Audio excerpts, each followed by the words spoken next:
नमस्कार दोस्तों, मैं अभिषेक साहिल आप सभी को आपके अपने YouTube चैनल ड्रीमर ट्राइब पे स्वागत है। आई होप आप लोग मस्त होंगे, स्वस्थ होंगे, जहां भी होंगे व्यस्त होंगे। दोस्तों आज हम राजगीर के टॉप 15 टूरिस्ट पैलेस के बारे में बताने वाला हूं, तो आप लोग प्लीज वीडियो के एंड तक जरूर बने रहिएगा। So let's start the video.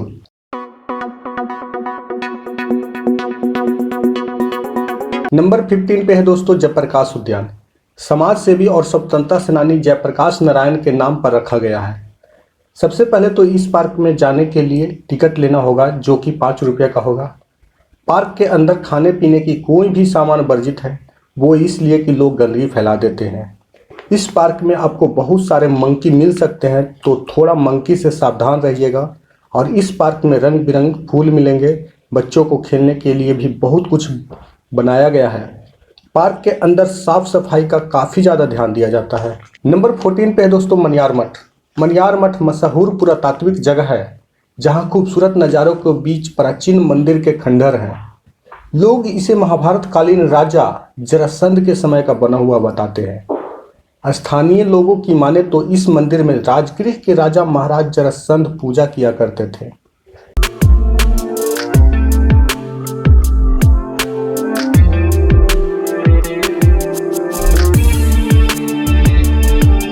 Number 13 पे है दोस्तों जरासंध का अखाड़ा।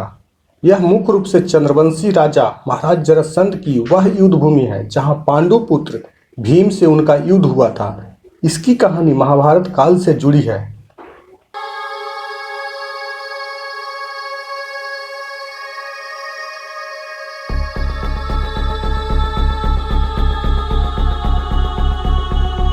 कुछ इस टाइप का था जरासंध का अखाड़ा।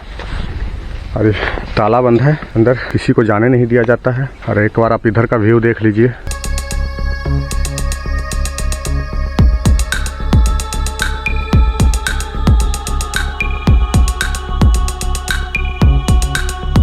नंबर 12 पे है दोस्तों बिंबिसार का कारागार। तो आइए बिंबिसार के कारागार के बारे में हम यहाँ के गाइड से ही सारा कुछ जानते हैं।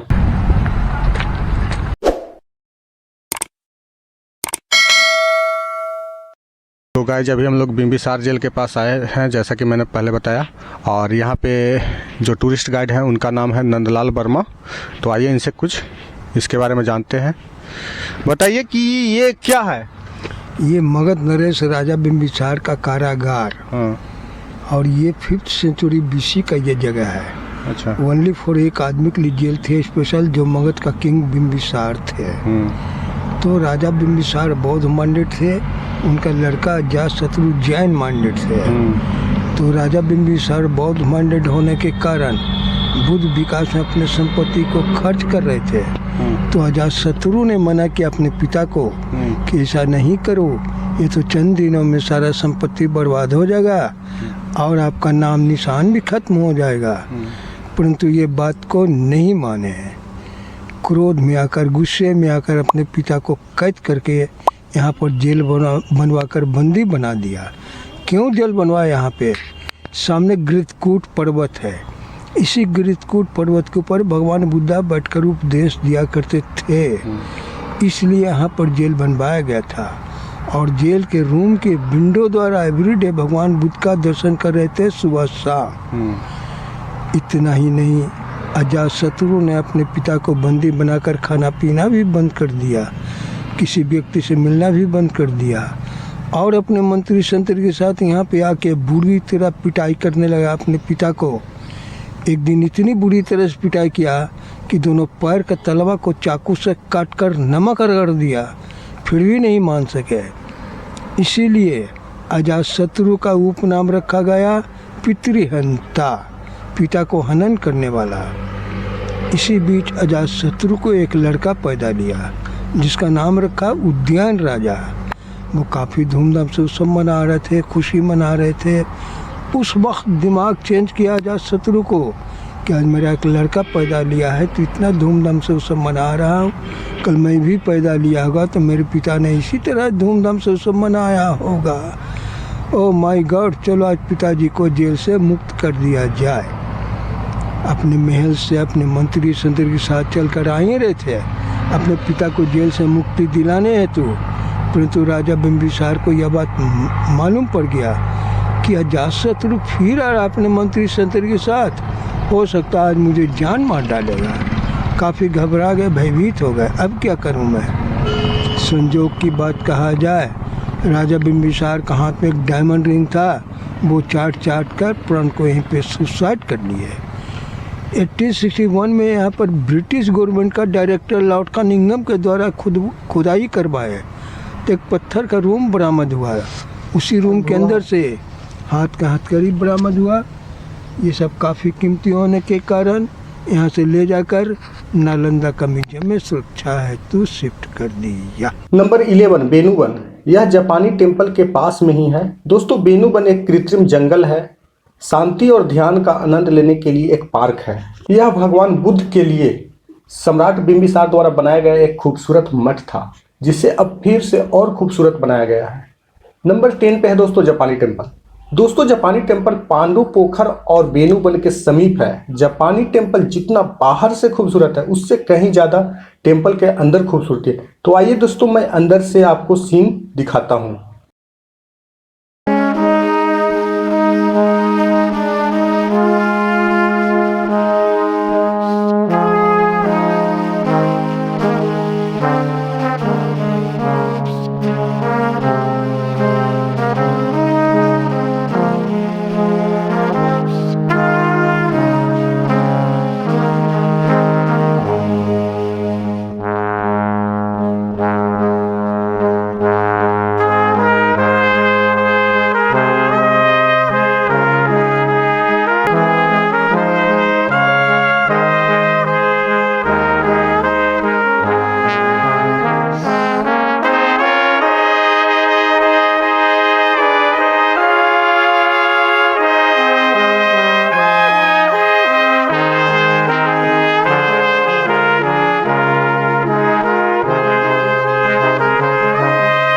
नंबर 9 पे है पांडु पोखर। दोस्तों ये जगह भी महाभारत काल से जुड़ा हुआ है। आपने राजा पांडु का नाम तो सुना ही होगा, इसलिए यहाँ राजा पांडु का 40 फीट का स्टैचू भी बना हुआ है।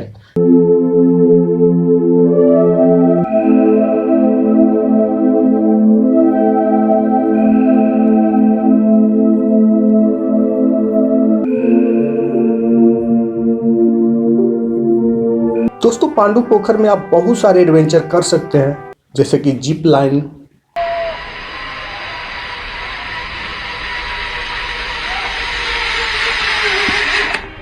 बर्मा ब्रिज की राइड,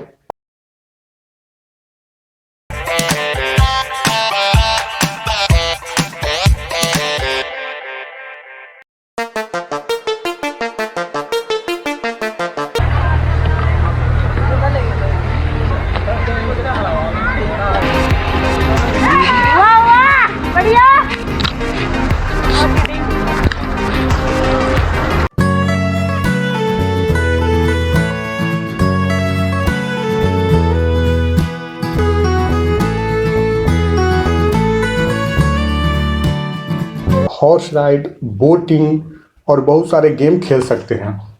ये सब एक्टिविटी करने के लिए 250 रुपये का ऑल एक्टिविटी टिकट लेना होगा।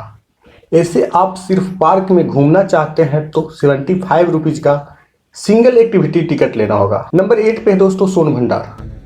दोस्तों ऐसे तो सोन भंडार के बारे में बहुत सारे भ्रांतियाँ फैला हुआ है, तो आइए हम लोग यहाँ के गाइड से ही सारा सच्चाई जानते हैं। सोन का मतलब लोग सोना समझ कर आते हैं देखने के लिए। सोना का तो शुद्ध हिंदी होता है स्वर्ण। ये सोन है, SONE। सोन मीन सुरंग, अर्थात पहाड़ के भीतर 3 माइल की लंबी सुरंग है, गुफा है। उधर आपका हॉट स्प्रिंग, गर्म जल का कुंड हुआ, तो कुंड के बगल से 565 सीढ़ी ऊपर पहाड़ चढ़ जाइए। पहाड़ का नाम है बैबहारगिरी।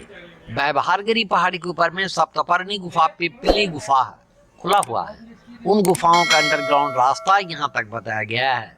और ऐसा बौद्ध साहित्य में स्टेटमेंट है कि जब भगवान बुद्ध का महापरिनिर्वाण कुशीनगर में हुआ, उनकी मृत्यु के 3 महीना बाद 500 भिक्षुओं का प्रथम बौद्ध महासंगीति सभा सप्तपर्णी गुफा के भीतर हुई। लेकिन बुजुर्गों ने ऐसा कहानी बना दिया है कि 2600 पूर्व मगध का राजा बिंबिसार थे, तो राजा बिंबिसार का भंडार खजाना छिपा हुआ है। अब गौर से सोचा जाए कि भारतीय पुरातत्व सर्वेक्षण वालों ने इस गुफा को 1700 वर्ष प्राचीन प्रमाणित किए हैं, 3rd सेंचुरी एडी। और बिम्बिसार का जन्म 2600 वर्ष पूर्व हुआ 6th सेंचुरी बीसी में। तो जो व्यक्ति 900 वर्ष पहले एक्सपायर कर चुके हैं, मर चुके हैं, तो फिर उनका खजाना कहाँ से आया? ऐसा हवा फैल गया है कि अंग्रेज सरकार सामने वाली जंगला से तोप लगाकर तोड़ना चाहा। भारत सरकार को स्वर्ण भंडार के संबंध में कोई कॉन्फिडेंस है नहीं, इसलिए आर्कियोलॉजिकल सर्वे ऑफ इंडिया वालों ने अपना नोटिस बोर्ड पर साफ लिखा है सोन भंडार। सोन मीन सुरंग और भंडार का मतलब सुरंगों का भंडार। नंबर 7 पे है दोस्तों सप्तपर्णी गुफा। सप्तपर्णी गुफा राजगीर की एक पहाड़ी में स्थित गुफा है। इस गुफा में प्रथम बौद्ध संगीति 483 ईसा पूर्व सम्राट अजातशत्रु के शासनकाल में हुआ था। तो यह बौद्ध धर्म के लिए बहुत ही पवित्र स्थल है। नंबर 6 पे है दोस्तों रोपवे।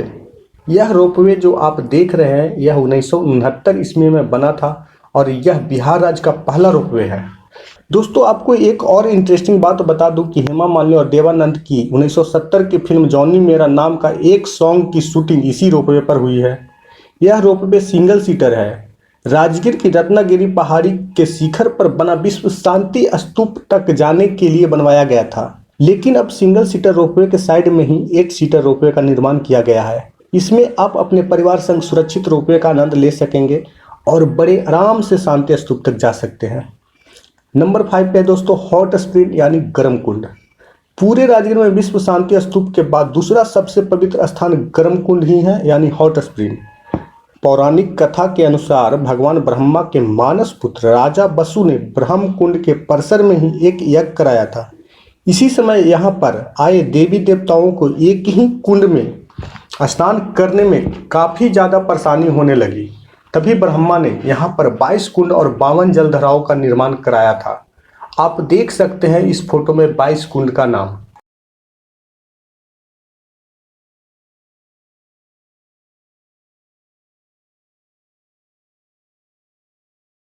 यहाँ के बारे में और कुछ जानते हैं यहाँ के पंडित जी से। आपका नाम सर? मेरा नाम पिंटू कुमार उपाध्याय है। अभी मैं पिंटू कुमार उपाध्याय जी के पास में आए हैं। यहाँ के बारे में पूछते हैं क्या इसका हिस्ट्री है, क्या इसका स्टोरी है। तो यहाँ का थोड़ा सा हिस्ट्री बताइए। गर्म पानी का, गर्म कुंड का, यहाँ गर्म क्यों है? गर्म पानी हिरण्यकश्यप जो थे यहाँ के राजा थे। हिरण्यकश्यप को यहाँ वरदान था कि कोई दिन या रात में नहीं मार सकता था। वो प्रहलाद के पिताजी थे। उन्हीं को मारने के लिए भगवान विष्णु ने ऐसा रचना किया कि प्रत्येक 1-2 महीना में एक तिथि को लुप्त कर देते हैं। वही एक तिथि जो लुप्त होता है वो 3 साल में अधिक मास होता है। उस महीना का नाम था मलोमास। उस महीना का मान सम्मान नहीं था। सब महीना में त्योहार होता, पर्व होता, सब महीना का सम्मान था, उस महीना का सम्मान नहीं था। तो वही वो महीना मलोमास जिसका नाम था वो विष्णु के पास गए और बोले सब महीना का सम्मान है, मेरा कोई सम्मान नहीं। तो वही विष्णु जी बोले जाओ कलयुग में तुम मेरा नाम से जाना जाएगा पुरुषोत्तम। तो उसी में हिरण्यकश्यप को वरदान था कि कोई दिन या रात या सुबह शाम नहीं मार सकता है। उन्हीं को मारने के लिए भगवान विष्णु जी एक तिथि को जो लुप्त करते वो 3 साल में अधिक मास होता। उस महीना का नाम मलोमास था। तो उसी महीना में यहाँ पुरुषोत्तम यज्ञ हुआ था। उसी महीना में हिरण्यकश्यप का वध हुआ था।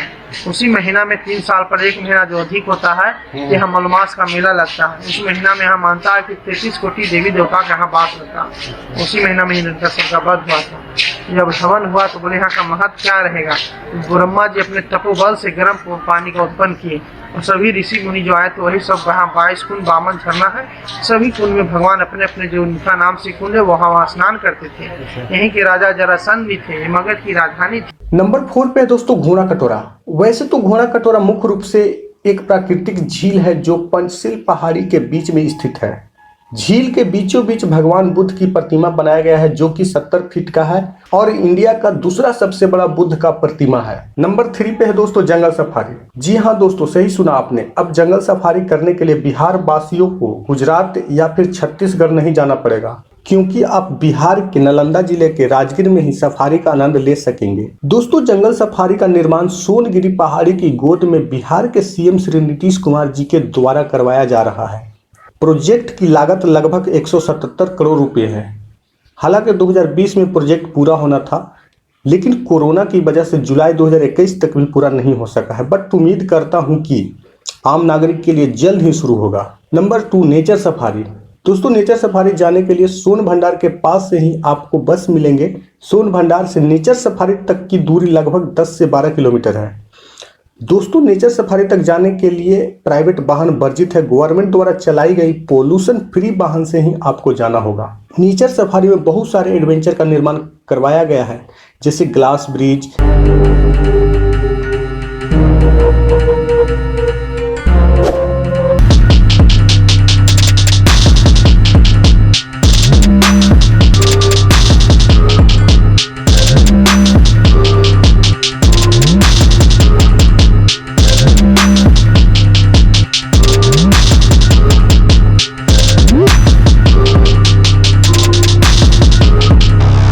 Zip line, butterfly park, meditation plant, tree house और भी बहुत कुछ।